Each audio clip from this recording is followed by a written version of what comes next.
Nandito po tayo sa Family Choice. Maghahalo po tayo. Ah, okay. This is noodle station, so it is not halo-halo session. It's not. Oh, no leftovers? No leftovers, Mara? Hindi na yun.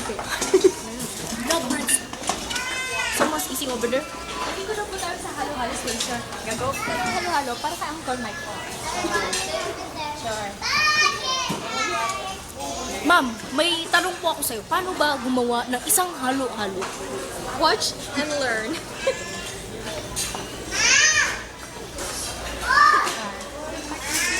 Una po, lalagay po tayo ng ganito. What's that? Hindi ko po alam. Ito. Ito. Ah, isang kutsara lang. Pwede rin dalawa. Ito. Depende sa gusto mo. Oo, depende po. Pwede mo puputok mo lang ang camera. Ay, ito po. Sorry po. Maganda din po yung may ice. Halo-halo, kailangan ng ice yun. Opo. Hot kasi yung mga people eh. Hot. Ay, may umutot. Yeah. Dili ng corn? Ito yung mga kanira. Silab. Asa na? Ipot usa ka. Ay, may ano oh. Come here. Oh, wait lang. Wait lang. And then, Ice. ice. I see.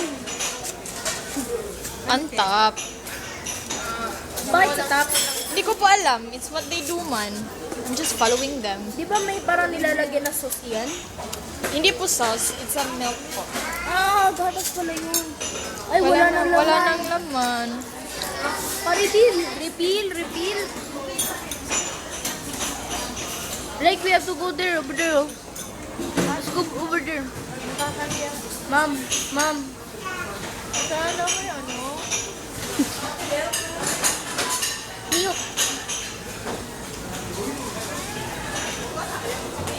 Thank you. Yan. Shrimp. Shrimp sila. Tapos na? Ah, ay, Kutsara. Opo. Kutsarita pala. I see, maraming halo-halo. Opo, grabe po yung mga tao. They're not so patient enough to wait for the next person. Para sa'yo ba yan? Hindi po ito para sa akin. Kanina lang po, sabi ko po, gagawa tayo ng halo-halo para kay Uncle Mike po. So, Ay, hindi po ito pasensya para na sa po, akin. nakalimutan Hindi din po eh. kasi hindi po kasi kayo nakikinig eh. Hindi po